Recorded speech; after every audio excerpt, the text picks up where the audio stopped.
오늘 시간에는 지금 우리는 종말의 어느 시점에 와 있는 것일까라는 제목으로 함께 말씀의 은혜를 나누기를 원합니다. 오늘도 거룩한 주일을 맞아 주님 앞에 예배 나오는 사랑하는 우리 성도들, 우리 동탄 명성의 성도들과 또 온라인과 또 유튜브로 예배드리는 모든 성도들을 사랑하고 축복합니다. 지난주에는 갑자기 온라인 예배가 안 된다 이래 돼가지고 지난주에 여러 군데서 예배를 못 드렸다고 연락이 왔어요. 독일에까지 연락이 왔어요. 참 많은 곳에 있다. 미국, 캐나다, 일본, 호주, 베트남, 독일까지 이 예배를 드리는가 봐요.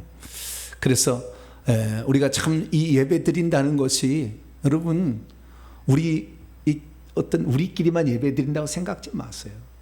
복음은 모든 사람이 다 드려야 합니다. 할렐루야. 일본 사람도 드려야 되고 북한도 드려야 되는 것이고 다 드려야 되는 것이지 우리끼리만 그거 아니에요. 저는 그래서 제 설교를요 다 공개합니다. 누구든지 예수님 앞에 나와서 구원을 받게 오는 사람은 내게로 오라. 나는 이제 유대인과 이방인 차별하지 않겠다. 주님 그러셨잖아요. 제가 과거에 예수 믿을 때에 제가 이렇게 그렇게 배우고 싶어 해서 좀 가르쳐 달라고 해도 너 출신이 어디냐? 네 부모가 어떤 사람이냐? 맨날 물어봐요. 별로 내세울 게 없어요. 넌 안 된다. 그러더라고요. 그래서 저는 그게 일종의 한이 된 거예요. 제가 여러분에게 말씀드리는 것이 얼마나 많은 고통과 시간과 물질과 이런 게 들어간 줄 아세요? 그러나 저는 얘기 않고 그냥 다 얘기하잖아요. 여러분들이 듣는 말씀이 지금 이 시대 가운데 주님 보실 때 이 11시 예배 전 세계 가운데 가장 우리 주님이 주목해서 보시는 예배다. 할렐루야. 저는 그런 마음을 갖고 예배 드려요. 후회 없는 예배 한 번을 드려도 예배 잘 드렸다.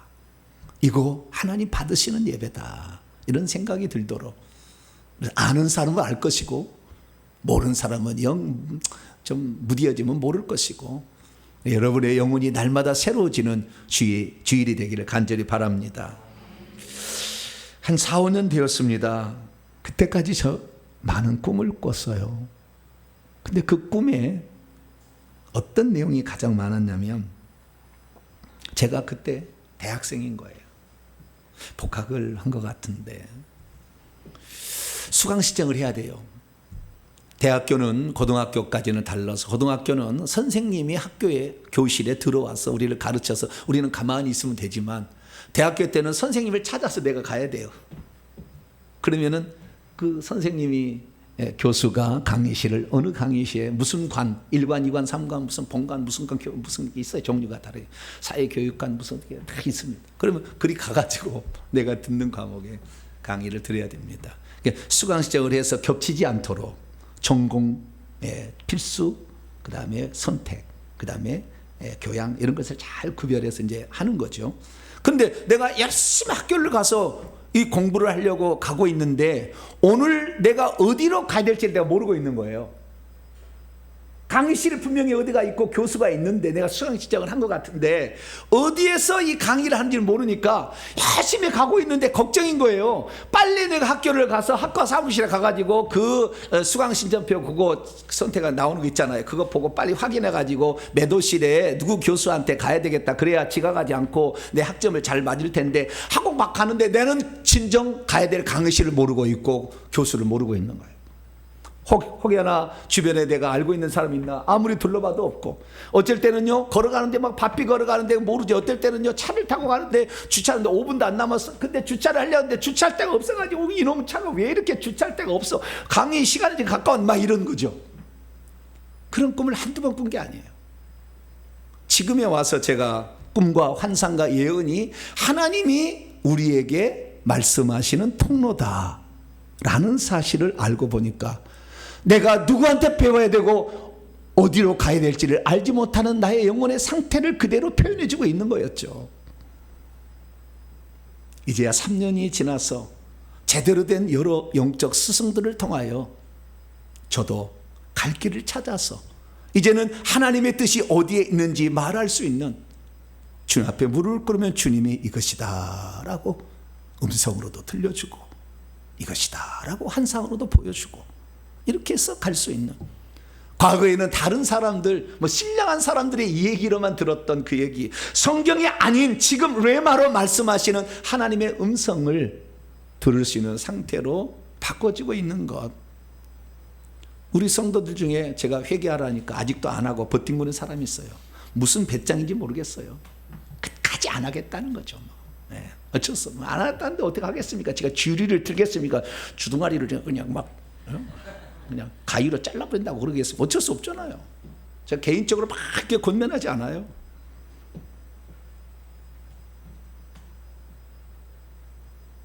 근데 3년이 지나서 지금 와서 보니까 어떤 사람은 천국에도 들어가는 성도가 있다 그 말이에요. 우리 성도 가운데.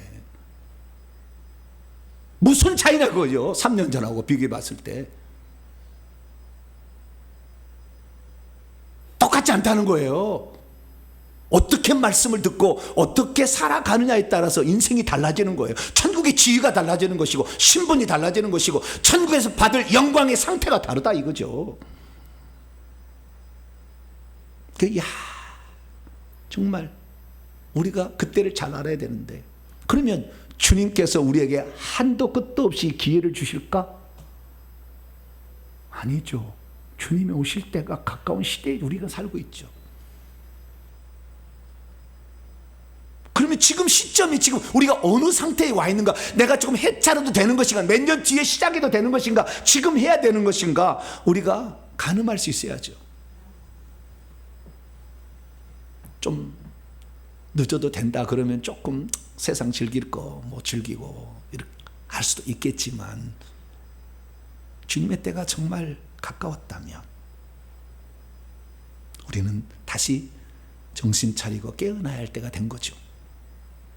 그러면 주님은 언제 오시고 그 주님의 때는 얼마나 우리에게 가까웠을까요? 그것을 알려주는 결정적인 단서들이 요한계시록에 나와 있어요. 근데 요한계시록은 어떤 기록이냐? 환상의 기록이에요. 영안이 열려서 보고 환상을 보았던 것을 기록하고 있는 거예요. 오늘날에 환상 봤다, 무슨 직동계시냐, 2단이다 3단이다 헛소리 말라고 그러세요.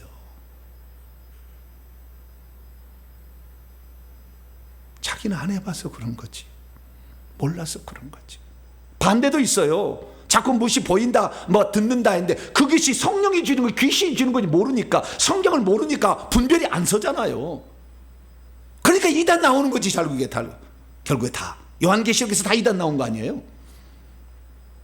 이게 말씀도 모르고 또한 현실 실제라는 영의 세계도 모르니까 오늘 교회 강단이 교양 강좌 수준으로 잘 나간 거예요. 그런 것이 아니에요. 교회가 이 말씀 증언하는 사람이 이 보통 준비해서 될 일이 아니에요. 그래서 참 제가 이렇게 말씀을 증언하는 한 사람의 위치에 서 있지만 두렵고 떨리는 거예요. 너의 입에 말에 거짓말이 있다면 내가 너의 주둥아리에서 네 거짓말에 대해서 대가를 반드시 지불하게 하겠다. 주님이 벼르고 있잖아요. 그래서 저는 쉽게 말할 수 없고, 또 수많은 사람들이 이제는 귀를 깨어서 귀를 열어서 말씀을 듣고 있기 때문에 저도 말씀을 전하기가 쉽지 않습니다. 그러나 한 주 한 주 하나님께서 우리를 깨우쳐 주셔서 우리를 인도하고 있는데, 주님 때가 얼마나 가까웠는지를 정확히 알아서 그 때를 가늠하고 그날을 잘 준비할 수 있기를 바랍니다. 그러면 우리가 주님의 때, 지금이 시점이 주님이 오실 때 얼마나 우리에게 시간이 지금 남겨져 있는지를 우리를 확인하기 위한 그 체크리스트가 어디에 있느냐? 우리는 성경 말씀을 볼 때 사도 요한이 보았던 것이 요한계시록이잖아요. 사도 요한이 환상으로 본 거죠. 그런데 성경에는 예수님이 직접 얘기한 것도 있잖아요. 육신 입고 오셔가지고 하나님이 직접 오셔서 말씀하시는 것이 사실은 모든 것의 표전이에요. 요한계시록 혹시 잘 모르면 그건 몰라도 돼요. 예수님은 뭐라고 했는가? 그 예수님은 공간복음서에 종말의 징조와 때에 대해서 얘기를 하는 거예요. 그것이 마태복음 24장, 마가복음 13장, 누가복음 17장, 21장에 나와 있어요. 우리는 그 말씀을 가장 중요한 판단의 기준으로 세워놓고, 그리고 요한계시록을 봐야 돼요. 요한은 환상으로 봤으니까. 뭐 환상이 틀렸다는 게 아니에요. 그러나 기준을 우리가 바로 세우지 못하면, 그래서 마태복음 24장에 나와 있는 이 종말에 관한 말씀을 이해하지 못한 상태에서 요한계시록을 늘 파면은 이단 나오는 거예요. 저는 마태복음 24장의 기준을 가지고 말씀을 드립니다. 마태복음 24장에 하면 주님의 재림의 때, 그때는 어느 때가 되느냐, 그 징조에서 말씀하셨는데, 첫 번째는 뭐냐? 자연재앙이에요. 자연, 이 세상에 징조가 있다는 거예요. 전쟁, 난리와 난리들의 소문이 있을 것이며, 민족이 나라가 나라를 대적하여 일어나 전쟁을 일으킬 것이다. 전쟁. 두 번째는 기근, 세 번째는 지진, 쓰나미도 이제 포함되겠죠. 뭐 화산 폭발도 포함되겠죠. 뭐 이런 것들이 있을 거예요. 자연 재난을 보게 되면 내가 올 때가 가까이 왔으니 시집가고 장가고 먹고 마시는 노아의 때와 롯의 때처럼 살지 말고 때를 따라 돕는 양식을 주는 주의 종의 귀를 기울여서 깨어나라. 두 번째는 뭐냐? 핍박과 환난인 것입니다. 미혹인 것입니다. 그래서 적그리스도, 거짓 선지자, 이런 자들이 일어나서 거짓말을 자꾸 한다는 거예요. 내가 재림 예수다, 내가 그리스도다. 사람들은 미혹할 것이고, 거짓 선자들이 말씀을 잘못 풀이해줘 가지고 사람들을 이세벨처럼 우상의 제물을 먹어도 괜찮다, 음행해도 괜찮다, 우리는 예비 예수 그리스도를 믿어서 구원받았으니 그런 죄를 짓는다고 죄가 되지 않는다, 천국 간다, 한 번 구원 영원한 구원이니까 걱정하지 마라 얘기한다는 거죠. 거짓 선자들이 날 거다. 심지어는 그 거짓 선자들이 기적과 표적을 일으켜서 자기가 진짜인 것처럼 사람을 속일 거다. 누가 능력 나타난다, 누가 표적 일으킨다 해서 그 따라가지 마라. 미혹일 수 있다. 심지어 택함을 받은 자들까지도 미혹할 수 있다라고 말하고 있다는 것입니다. 그런데 사실 자연에 불어닥친 재앙이나 지금까지 예수님 돌아가시고 얼마 뒤에도요, 이단들 확 찼어요. 에비온파 무슨 파 가지고 꽉 찼습니다. 내가 그리스도다, 내가 재림제수, 내가 성령이다, 내가 보혜사다. 그때도 꽉 찼어요. 교회사 공부를 하면 알아요. 신학교가 가지고 꽉 찼어요. 그럼 이것은 뭐 지금까지 계속 있어진 일이죠. 그러면 중요한 게 뭐냐인 거예요. 이것을 저가 깨달은 것이 10년이 넘었어요. 이게 뭐냐? 마태복음, 주여 여기 안 가져왔네요. 마태복음 24장 14절. 이 천국 복음이 모든 민족에게 증언되어야 하느니 그제야 끝이 오리라. 천국 복음이 증언되는 거예요. 이전에 우리가 들었던 복음은 무엇입니까? 예수 믿으면 죄사함 받습니다. 예수 믿으면 영생 얻습니다. 예수 믿으면 의롭다함을 칭함받습니다. 예수 그리스도를 믿으면 하나님의 사랑이 나를 붙잡아 줍니다. 예수 믿으면 구원받, 그런 얘기 들었어요. 그러나 요한계시록 3장 5절에 의하면 예수를 믿어도 생명책의 이름이 기록된 자, 영생 얻은 자라도 생명의 이름이 지워진다고 말이 죽을 때. 그러니까 진정한 구원은 그의 영혼이 죽을 때 천국에 쏙 들어가야 돼. 새 예루살렘 성 안에 들어가야 돼. 할렐루야. 그래서 천국 복음이 증언되어야 주님의 끝이 온다는데, 이 부족한 저희 교회 같은 경우도 천국 복음을 증언하는 교회 한 교회가 됐잖아요. 주님이 오시는 발자국 소리가 들리는 거잖아요. 그러면 진짜 그 시기는 얼마나 문제를 어떻게 알 수 있을까요? 결론부터 말씀드리면 모른다예요. 뭐라고요? 모른다. 그 날짜 모른다. 예? 예수님께서 말씀하셨는데, 뭐랍니까? 그 날은 아들도 모르고 하늘의 천사도 다 모른다. 아버지만 안다. 아버지는 왜 하냐? 아버지께서 성부, 성자, 성령이 있는데요, 하나님은 한 분이시지만 삼위로도 존재가 가능하잖아요. 아버지께서 그때 역할을 할 때는 그냥 때와 시기를 담당하고 있어요. 때라는 것은 크로노스, 시기라는 것은 카이로스예요. 크로노스라는 것은 째깍째깍 흘러가는 시간입니다. 그냥 이게 흘러가는 시간. 크로노스는 그 시간을 가리키는 것이고, 카이로스라는 것은 의미 있는 시간이에요. 오늘이 결혼 50주년 날이요. 그러면 어제 시간하고 오늘 시간 똑같은 째깍째깍 지나가는 시간이지만 날이 다르잖아요. 그거 똑같은 거예요.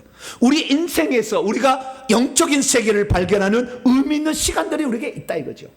그것마저도 주님의 주권에 달려 있으니 여러분이 하나님 말씀을 들을 때 내가 왜 이 말씀을 이 교회에서 들었어? 내가 20년, 30년, 50년 신앙생활 했어요. 아는 거 아니잖아요. 왜 지금 이 말씀을 우리가 들을 수 있느냐?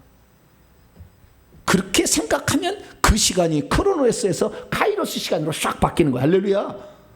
어마어마한 전환이 일어나는 거죠. 근데 그런 시간마다 다 주님이 갖고 있다라고 말씀한다는 거죠. 그래서 우리는 알 수 없어요. 그날을. 아버지께서 주관하기 아들도 안 가르쳐 준다는데 모른다는데 우리가 알려고 하면 되겠어요? 안 되겠어요? 몰라요. 그러나 짐작할 수는 있죠. 징조를 통해서 그래서 짐작하라 그런 거예요. 무화과 나무가 잎이 나고 싹이 나서 열매를 맺히면 때가 가까웠다 알라 이거지요. 그래서 오늘 제가 하나님의 시간표 가운데에 지금 우리는 어느 위치에 어느 시간대에 머물러 있는 것인가를 성경 말씀을 통하여 말씀을 증언할 것이고요. 뿐만 아니라 천국에 실제 돌아가는 상황을 제가 말씀드릴 거예요. 이건 꿈과 환상과 예언, 영안이 열리지 않으면 알 수 없는 세계. 그러나 말세가 되면 주님께서 이제는 그걸 열어주시는 거예요. 지금이 그때예요. 그래서 우리가 성경 말씀과 지금 현재 천국에 돌아가는 상황을 봤을 때 나는 지금 어디에 지금 걸어가고 있는가, 이걸 한번 살펴보도록 하겠습니다. 오늘 본 말씀은 하늘에서 인치는 천사들이 와서 동쪽에서부터 인을 치기 시작하는데 하나님의 종들의 이마에 인을 치는데 그 인을 칠 때에 하늘에 보니까 4명의 천사가 바람을 딱 잡고 있는데 그 바람을 불면은 땅과 바다와 나무들이 해롭게 돼요. 해롭게 되니까 불지 마라. 바람 불지 마. 라고 명령을 했어요. 인치는 천사가 계급이 더 높나 봐요. 바람 불지 마. 불게 하지 마. 딱 하고는 그리고 인을 쳐서 인을 치기 시작했는데 나중에 인침 받은 자의 수를 들어보니 이스라엘 자손의 각 지파에서 1만 2천 명씩 12지파에서 14만 4천 명이었더라 라고 했다는 말씀입니다. 본문에 등장하는 이 인치는 천사가 인쳤다는 14만 4천 명은 대체 누구를 인친 것일까요? 대환란이 시작되면 유대인들을 구원하기 위하여 하나님 보낸 유대 사역자들에게 그 복음을 증언할 수 있도록 보호하기 위해서 인을 친 것일까요? 14만 4천 명은 대체 누구이며 바람을 다스리는 천사에게 바람을 불지 말라 했는데 바람은 무엇일까요? 단지 태풍일까요? 아니면 세상에 불확될 엄청난 대환란을 가리키는 것일까요? 14만 4천 명은 12 곱하기 12 구약 12지파 신약 12사도 곱하기 1000에서 상징적으로 구원받을 하나님의 백성들의 총수를 가리키는 것일까요? 우리는 성경 말씀을 잘 알아야 되는데 우리는 요한계시록이라는 특수한 성경을 접하게 되는데요. 요한계시록은 성경의 마지막 책이자 계시의 마지막 책이에요. 다시 말해서 요한계시 나와 있는 모든 이런 그 등장하고 있는 소품들은 다 구약 시대에 얘기했던 것을 가져왔어요. 꿈으로서는 요셉 다니엘, 환상으로서는 에스겔, 스가랴, 최소한 이런 그 성경들을 가져와서 개념으로 바람이 분다 다니엘서 7장에 가져온 거예요. 짐승이 올라온다 다니엘 7장 8장에 가져온 거예요. 다 그대로 가져왔어요. 스가랴 말, 붉은 말, 흰 말 나와 다 스가랴서에 나와요. 그래서 우리가 그냥 여기 해석하면 안 되는 거예요. 구약에 어떻게 이것이 쓰여졌는지에 대해서 알아야 되는 것이죠. 그렇다면 이 사도 요한이 보았던 이 AD 95, 96년에 보았던 이 요한계시록은 결국에 우리에게 종말의 때를 어떻게 진행될 것이라고 하나님이 보여준 것일까요? 이것을 알기 위해서는 우리는 세 가지 개념만 우선 파악하면 금방 알 수 있습니다. 첫째는 인이라는 것이고요. 둘째는 나팔이라는 것이고 세 번째는 대접이라는 것입니다. 근데 이 세 가지가 다 7개씩 되어 있어요. 7, 3, 21가지예요. 그래서 제가 그림으로 간단히 보여준다면 왼쪽에 7인이 있어요. 첫째인, 둘째, 도장이라는 겁니다. 첫째 도장이 지금 두루마리 책이 있어요. 이게 요한계시록을 보게 되면 요한계시록 1장은 반모섬에 가서 있을 때 주님이 나타나셨어요. 천국에 있는 것으로 나타나셨어. 그 주님이 오셔가지고. 그래서 그것을 본 것이고요. 2장, 3장은 이제 그 환난 받고 있는 그 성도들이 위로하기 위하여 7개 교회에 편지를 써보내는 편지고 4장부터는 입신을 시킨 거예요. 이 요한을 영을 불러서 천국으로 데려갔어요. 그래서 하나님 보호자 그 앞에 어떤 24장로 천사들 수많은 무리들이 예배드리고 있는 장면을 보여줘요. 이게 4장 5장이에요. 그리고 그 장차 되어질 일은 하나님의 그 보좌에 앉으시니가 두루마리처럼 되어 있는 하나 갖고 있는데 7개 도장이 찍혀 있네. 누가 이것을 뜯어볼 수 있을까라고 사도 요한이 슬피 울고 있는데 어떤 장로가 말하죠. 어린 양이 떼어낼 것이다. 그랬더니 진짜 일찍 죽임을 당한 어린 양이 딱 나타나 있는 거예요. 그 어린 양이 그것을 딱 취하더니 하나씩 떼기 시작하는 거예요. 그게 7인인 거예요. 뗄 때마다 어떤 환상이 막 보이는 거예요. 장차 되어질 일이. 이게 7개 환상이, 이것이 세상의 종말까지의 일입니다. 첫째 인부터 7째까지. 4대 3으로 되어 있는데요. 첫째 흰말, 둘째 붉은 말, 셋째 검은 말, 넷째 청황색 말. 복음 전파 여러 가지 의미가 있지만 그 다음에 전쟁, 기근, 전염병 이런 것이 있을 거예요. 네 말이 있고 그 다음에 5에서 7은 다섯째는 순교자들의 호소, 여섯째가 뭐죠? 갑자기 생각이 주여. 뭐였어요? 여섯째 인은 해와 달과 별들의 이상한 거. 해가 막 청단같이 검어지고 다리가 붉은 빛이 되고 별들이 하늘에 막 떨어지는 거예요. 그리고 주님 온다는 거예요. 이게요. 그리고 7째 인은요. 7째 인은 7째 나팔이 7째 인을 딱 열어보니까 7째 나팔이 재앙이 준비가 돼 있어요. 그러니까 재앙이 언제부터 시작되느냐? 7인을 뗄 때부터 재앙이 대환란이 시작인 겁니다. 그래서 4대 3으로 돼 있어요. 첫째, 둘째, 셋째, 넷째 지혜 강천 자연의 재앙을 내리고 5, 6, 7번째는 사람에게 재앙을 내려요. 그래서 자연재앙과 사람재앙으로 나눠요. 그래서 자연재앙을 내리는 이 4개의 나팔을 전 3년 반의 대환란이라고 얘기를 하고 5, 6, 7 화로다 독수리가 날아가면서 얘기하는 사람에게 내리는 재앙을 후 3년 반의 재앙이다. 보통 그렇게 봅니다. 아마 저도 거기도 동의하는 편이고요. 그래서 이 7째 나팔인데 7번째 나팔이 울려 퍼지자 주님이 오셔요. 이게 7인은 재앙을 내리는 이제 시작이라 한다면 7번째 나팔은 뭐예요? 주님이 오시는 나팔 소리, 마지막 나팔 소리와 함께 주님이 오시는 거예요. 근데 그 나팔 소리와 함께 쫙 갈라집니다. 천국 갈 사람하고 지옥 갈 사람하고 쫙 갈라지는 거예요. 그래서 이 천국 갈 사람들은 이미 거의 다 갔고요. 조금 남아있는 몇몇 사람들, 타락한 사람들이나 사명자들만 남아있어서 이 7 나팔 가운데 또 여러분이 나팔 7개 대접 또 심판이 있는 거예요. 이것은 적그리스도에 취해 있는 사람들을 심판하는 거예요. 그래서 이렇게 인과 나팔과 대접재앙으로 구성되어 있다라는 사실을 알 수가 있죠. 그러면 오늘 본문 말씀에 나오는 이 요한계시록 7장은 뭐냐? 6번째 인, 처음에 6번째 인이 떼어지고 7번째가 이제 재앙들이 나타나는 건데, 재앙들이 나타나기 전에 하나님께서 인을 치는 장면을 보여주는데, 요한계시록 7장에는 2가지 환상이 있어요. 하나는 뭐냐? 14만 4천 명의 인 치는 천사가 인을 치는 장면이 있고, 9절 이하를 보게 되면 그때는 천국에 올라가서 종려나무 가지를 흔들고 있는 셀 수 없는 많은 무리의 찬양이 나와요. 그러니까 14만 4천 명이 다르고 허다한 무리가 다르다는 것이 이렇게 나와 있어요.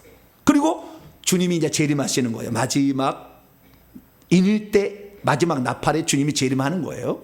그런데 이 재림하는 것을 찬찬히 보게 되면 재림하기 전에 자연재앙이 있고 사람 재앙이 있더라는 거예요.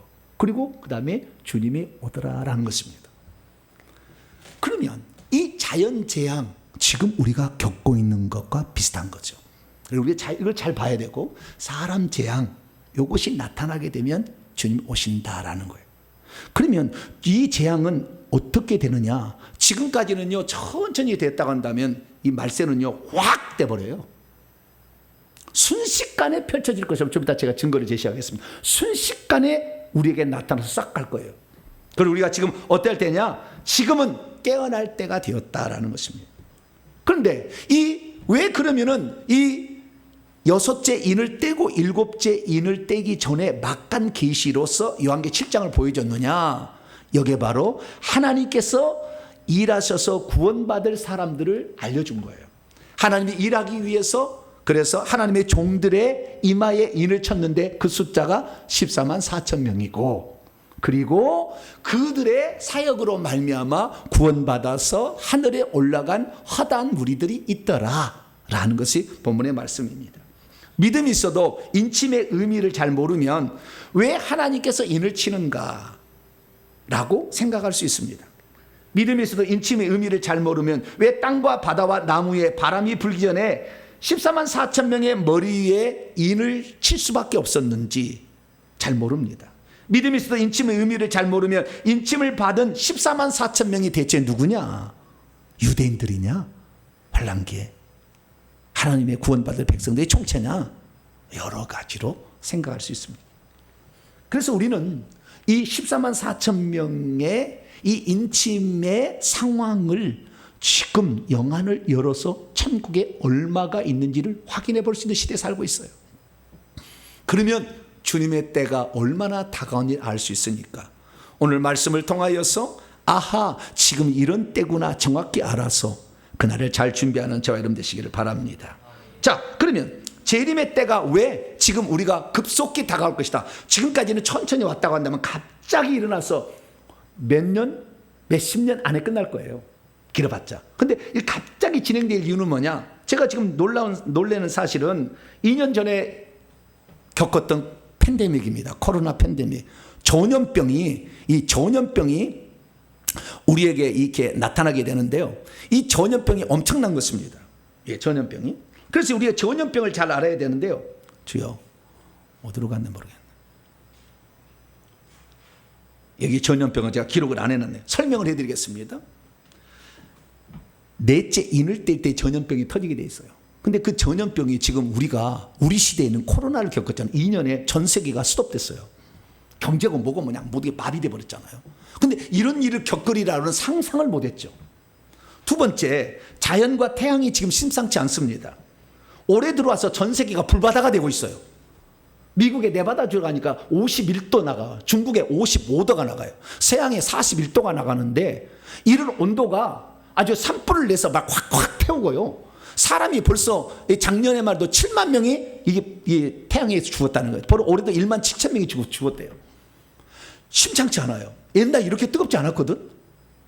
우리나라는 그래도 35도밖에 안 나가서 감사한 일인데 전부 어떤 나라들이에요? 미국, 유럽, 동성애 인정한 나라. 중국, 기독교를 핍박해서 시진핑 사진을 교회에다 걸어놓고 예배드리라고 하잖아요.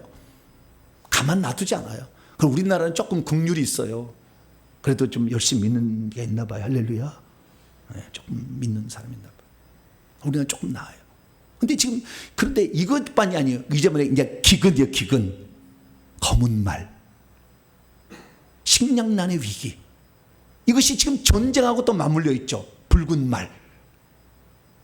지금 우크라이나하고 러시아하고 전쟁하고 있는데 전쟁이 지금 2년 이상 지금 끌어가고 있는데 이 전쟁이 빨리 끝날 줄 알았거든요. 빨리 러시아가 이길 줄 알았어 그냥. 근데 그게 안 되네. 근데 문제는 뭐냐? 우크라이나라는 나라가 서양에 곡물을 공급하는 곡물처예요. 식량 산업단지라 거기가. 그래가지고 지금 전쟁이 터져가지고 이 수출도 못하고 지금 전쟁 때문에 이걸 못해가지고 지금 서양에 계속 곡물가가 올라가고 있어요. 문제는 뭐냐? 인도에도 그냥 뜨거움이 내려쳐가지고 농사가 안 됐대요. 올해 그래서 식량이 절반으로 줄 거래요. 엄청난 곡물가가 지금 치솟을 것이 예상돼 있어요. 여러분 돈 있으면은 꼭 시골에다가 200평 땅을 사놓으세요. 200평은 싸요. 얼마 안 돼. 그 10만 원, 20만 원에 땅. 산다랑치라도 관계없어. 농사 지을 수 있는데 좀 사나. 공물가가 도시에서 살 수 없는 때가 와요. 우리나라가 정부 통제가 안 될 때도 있을 거예요. 자, 다행히도 우리나라를 하나님 보호하사 그래도 이 전라남도, 전라북도 이런 데는 공창지대가 있잖아요. 얼마나 경기도도 공창지대가 있고 참 얼마나 감사한지 몰라. 여러분, 옛날에 미국 부러웠지만 일본을 제친 지가 지금 상당히 오래입니다. 전 세계 전기차의 최고가 지금 기아, 뭐죠 또? 현대. 테슬라 젖혀버렸어요 다. 우리나라가 어떻게 하나님 쓸지 몰라요. 우리나라에 산다는 걸 보고를 알아야 되는 환경도 그래요. 근데 이런 곳을 보게 되면은 겹치는데 가장 중요한 건 뭐냐면은 태양이 사람들을 태워 죽는 것은 언제냐. 자, 여기 아까 제가 봤습니다만은 7인 중에서 기근 재앙은 셋째 인을 뗄 때 검은 말이 기근 재앙이 오거든요. 태양 뭐 이렇게 해가지고 나팔로 하면은 넷째 나팔이고요. 그 다음에 대접 재앙 맨 오른쪽에 가면은 대접은 넷째 대접이에요. 그런데 해와 달과 별의 이상은 인으로 치자면 6번째 인인데 오히려 태양이 가려져서 태양의 기능을 못해. 그래서 태양이 검어진다는 거예요. 여기 뭡니까? 화산이 폭발해가 지금 백두산이 부글부글 끓고 있어요. 부글부글 끓어서 올라가고 있는데 이 전 세계 1000년에 한 번씩 터진대요 이게. 근데 지금 딱 그 시점이라는 거예요. 그 언제 터질지 몰라. 근데 이 백두산이 터져가지고 지구의 기온이 엄청나게 내려갔다는. 왜? 화산재가 올라서 태양을 가려가지고. 근데 이것은 6째 인을 뗄 때, 5째 납할 때 그런 거거든요. 아니 5째, 넷째 납할 때 그런 거거든요. 그런데 지금 태양이 뜨거운 것은 가린 게 아니라 오히려 뜨거워서 지금 전 세계를 펄펄 끓게 만드는 것은 맨 마지막에 넷째 대접 때 그럴 일이 지금 벌어지고 있는 거예요. 그럼 무엇을 말하는 겁니까? 지금 이 재앙이 차례대로 진행된 게 아니라 한꺼번에 순식간에 팍 일어날 것임을 지금 징조로 보여주고 있는 거예요. 그러니까 이 자연 재앙이 이 뭐 전쟁, 기근, 화산 폭발, 기근 뭐 이런 것이 바바박 돌아간다는 거예요. 이것이 몇 년 안에 지금 지구를 휩쓸 겁니다. 내년에 유엔 사무총장이 지구는 온난화가 아니라 열대야로 간다고 얘기했어요. 내년부터는 이제 우리의 삶이 녹록하지 않다는 것입니다. 그러면 이 자연 재앙을 통해 우리가 주님의 때를 올 수 알 수 있느냐? 옛날보다 더 빨리 진행된다는 것은 알 수 있지만 주님의 때가 언제인지는 잘 모르죠. 그 정도 갖고는. 그럼 우리가 알아야 될 것은 뭐냐? 주님의 말씀을 가지고 근거를 찾아야 되는데 제가 근거를 찾아보면 3가지 정도 있어요. 영적인 것으로 봤을 때 첫째, 5째 인을 뗄 때 순교자의 수가 차야 된다고 얘기합니다. 순교자가 제단에서 우리의 피를 신어달라니까 흰옷을 입혀주면서 어느 때까지 그런 겁니까? 순교자의 숫자가 찰 때까지 기다리라. 순교자의 숫자가 차면 주님 오신다는 거예요. 그러면 순교자의 숫자가 찼는지 안 찼는지를 어떻게 알 수 있을까요? 모르죠. 여러분이 어떻게 알아요? 저다 여러분이 어떻게 알아? 순교자의 숫자가 찼는지 안 났는지. 천국의 제단 밑에 있는데 어떻게 제단 밑에 끼어 들어가 봤습니까 여러분? 알 수가 없죠. 그 하나님이 정한 숫자인데 또 많다고 해서 구불구불하니까 다 찼구만. 없네. 그러면 안 찼네. 이렇게 말할 수 없잖아요. 하나님이 그것도 정해놓은 숫자가 있는데 모르죠 그걸. 두 번째, 로마서 11장에 보면은 이방인의 충만한 숫자가 차고 나머지 조금 유대인들이 구원을 받는다고 로마서 11장에 유대인과 이방인의 구원 경륜을 사도 바울이 얘기해놨어요. 그래서 이방인의 숫자가 저는 찬 것 같아요. 왜냐하면 거의 다 예수 안 믿는 지역이 없으니까. 지금 그래서 유대인들이 이제 채워질 시기에 들어가고 있어서 메시아닉 주들이 예수를 믿는 유대인들이 좀 생겨났어요 지금. 그래서 요 시점도 가까워지고 있지만 그 숫자가 얼마인지 아직 모르죠. 그것도 잘 몰라요. 그럼 마지막에 중요한 게 뭐냐? 눈으로 확인할 수 있는 한 가지 증거가 있어요. 그게 뭐냐? 14만 4천 명이 채워졌느냐 이거예요. 14만 4천 명이 채워져 있느냐. 기도 않고 회개 않고 죄를 깨끗하게 받지도 않고 영의 세계를 전혀 모르면 전혀 알 수 없는 것. 그러나 영이 깨끗해서 회개해서 하나님과 친밀해지면 지금 천국에서 예배드리는 광경을 볼 수가 있는데 그때 예배드릴 때는 공개적이에요. 공개적. 큰 스타디움 같은 데가 다 모이는데요. 거기가 그 사람들 예배 드리는데요, 하나님의 보좌가 있고요, 한가운데 그 앞에 오른쪽에 24장로가 두 줄로 딱 있고요, 그 다음에 14만 4천 명이 딱 앉아 있어요. 의자에, 보좌에. 그리고 그 뒤에 허다한 무리들이 쫙 있어서 예배를 드려요. 그러니까 그 14만 4천 명이 차면, 인침이 딱 되면 주님이 오신다 라고 얘기하고 있다는 거죠. 그러니까 우리가 지금 영안이 열려서 천국을 본다고 한다면 그 숫자가 얼마나 찼는지, 지금 90% 찼는지 95% 말하지 않아도, 주님이 얘기하지 않아도 짐작할 수가 있죠. 그러면 이 14만 4천 명이 대체 누굴까요? 그리고 얼마나 지금 천국에 차 있을까요? 첫째, 그들이 누굴까라는 것입니다. 그들이 누군지에 관하여는 여러 가지 의견들이 있어요.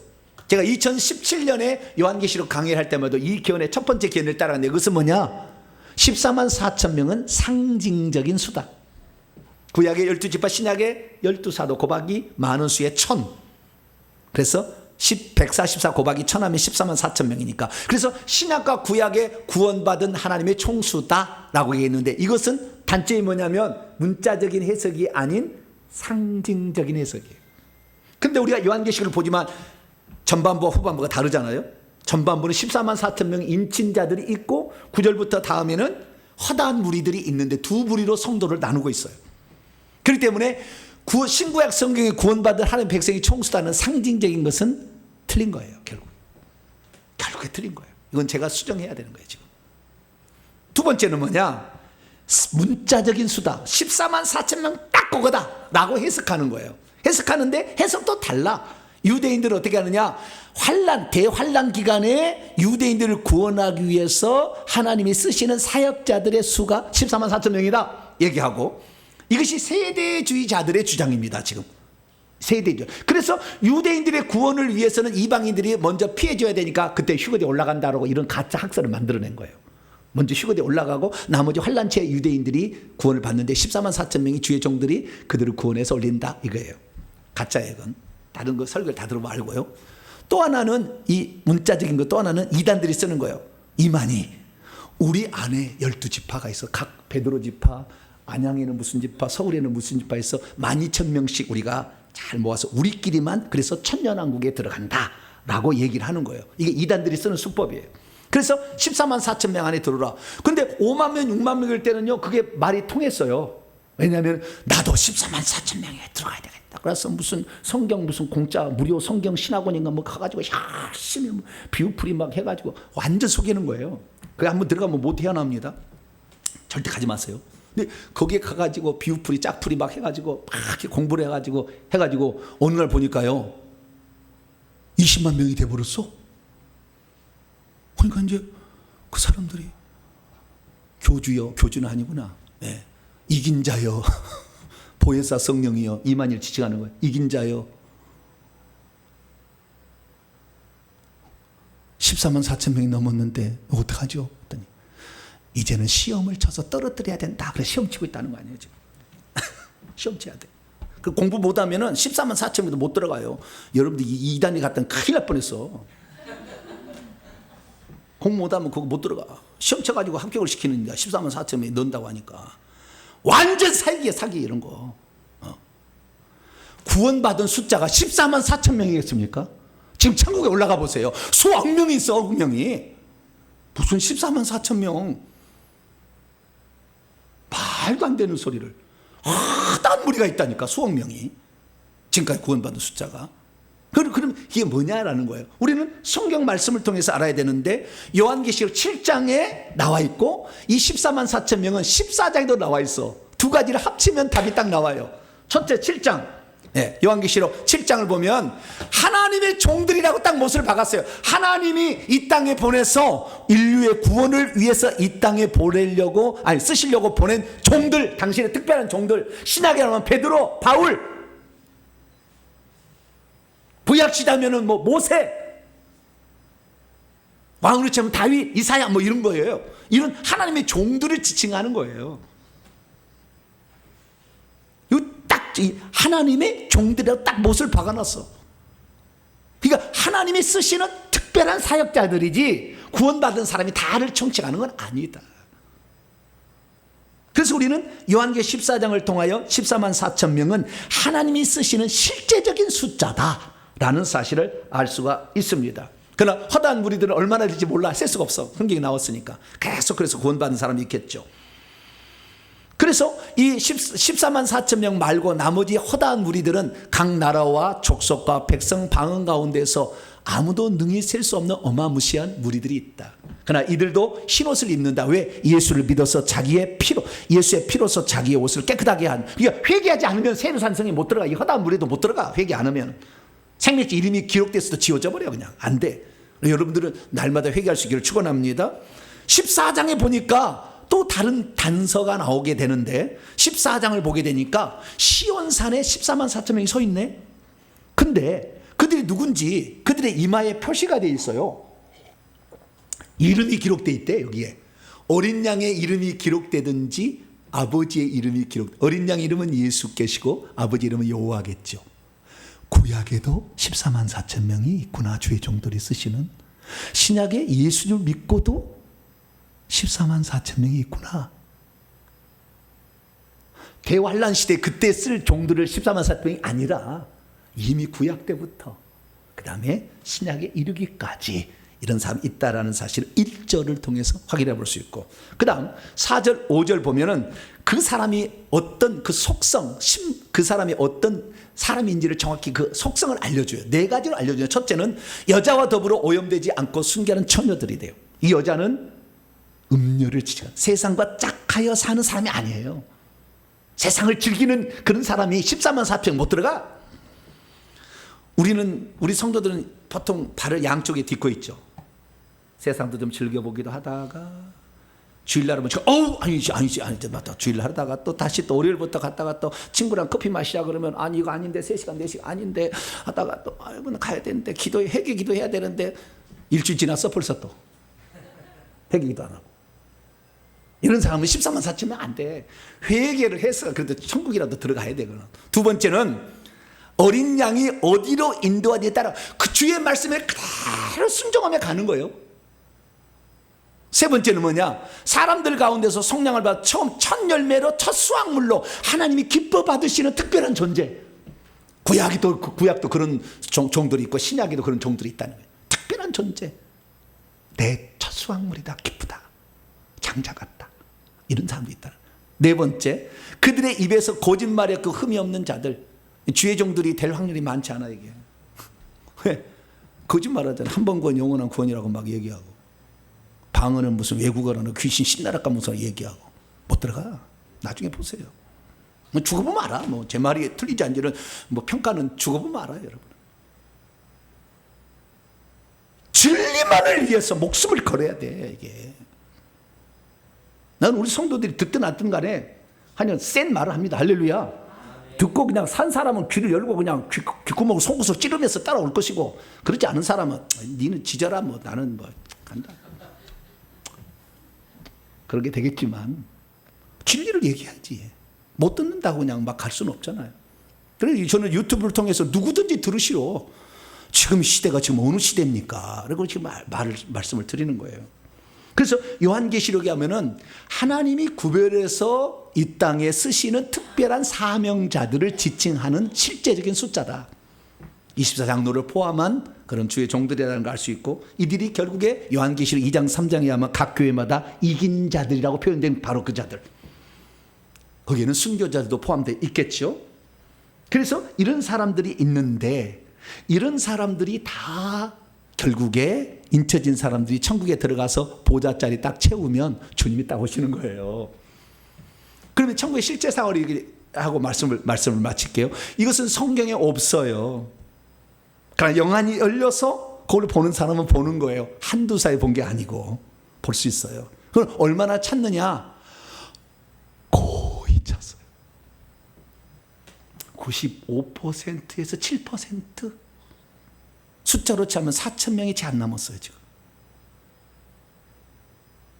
그럼 지금 시점이 어느 시점이냐? 대자연의 재앙이 확 일어나서 금방 끝나요. 이건 많이 안 가요. 대재앙. 지구가 그냥 오래 가잖아. 이것을 막아낼 수 없어. 이 재앙을. 그냥 다 끝나는 거예요. 막 끝나는 거예요. 순식간에. 근데 요 기간이 오고 그 다음에 예수 믿는 사람들 핍박에 죽이는 적그리스도 출현이 이게 남아있는 건데 요 바로 앞에요. 지금 자연재앙 바로 그 앞에. 그래서 지금 사인을 보내고 있는 시점이에요. 지금이 뭐냐? 지금이 은혜 받을 만한 때고 지금이 회개할 만한 때고 지금이 천국 복음을 전할 때고 지금 아니면은 나중에는 자연재앙에 살 수가 없어서 뜨거운 기운에 정신이 없어가지고 그거 지금 무슨 회개할 그런 시간이 없다니까. 예수 믿고 이렇게 하면 지금은 지난주도 우리 방송이 안 돼가지고 방송 안 됐다고 지금 세계에서 막 그러는데 저도 그럴 줄 몰랐죠. 근데 구수년 집사가 하지 말라고 그래가지고 이제 두 번 다시 그럴 일은 없겠지만 정지가 됐다니까 정지가. 근데 그 적그리스도가 유튜브로 방송해서 복음을 믿으라고 허용하겠냐고요. 구글이 동성애를 지지하는데 그걸 허용하겠냐고. 안 돼. 그때는 너무 늦어. 지금이 우리가 정신 차릴 때, 지금이 은혜 베풀 마지막의 시기. 이 시기가 지나가면 우리에게 두 번 다시 안 와. 우리는 지금 살아서 주님을 볼 거예요. 제가 생각할 때 20, 30일 안 걸려. 살아서 주님을 지금 볼 수가 있는. 근데 살아서 지옥 갈 사람도 있어. 여러분 어느 위치에 서 있었겠습니까? 자, 여러분 환난 기간 몇 년 안에 올 거예요. 주님 재림 몇십 년 안에 옵니다. 우리는 지금 이 좋은 마지막에 은혜 베풀려고 기도만 하면 회개만 하면 꿈도 환상도 예언도 할 수 있는, 오늘 오후에 내 찬양에 더 얘기했지만 엄청난 것을 우리가 할 수 있는 그런 사람으로 지금 우리를 쓰시려고 하나님께 부르시고 있는 시대에 있습니다. 우리 자신을 다시 돌아봅시다. 우리에게 주어진 시간과 물질과 우리가 가진 달란트를 주님에서 드린다면 우리는 하늘에서 영원한 하늘의 기업과 빛나는 지위와 면류관을 얻을 수 있는 성도가 될 수 있는 찬스를 맞이하고 있어요. 할렐루야. 이 기회를 놓치지 않고, 여러분 3년 뒤에는 나도 간증했을 때 주님이 이렇게 역사했노라고 내 삶을 그렇게 바꿔서, 3년 전에 우리가 환상 못 봤다니까요. 천국 못 갔다니까요. 그러나 지금 갔잖아요. 3년 뒤에 또 어떻게 될 것인가. 여러분들이 그 단상에 간증하는 주인공이 될 수 있도록 준비하게 되기를 간절히 바랍니다. 거룩하신 하나님 감사합니다. 회개하려면 지금 회개해서 깨끗한 자가 되고, 충성하려면 지금 충성해서 하늘의 면류관을 준비하는 우리 모든 성도가 되게 해 주옵소서. 우리 주 예수 그리스도의 이름으로 기도하옵나이다. 아멘.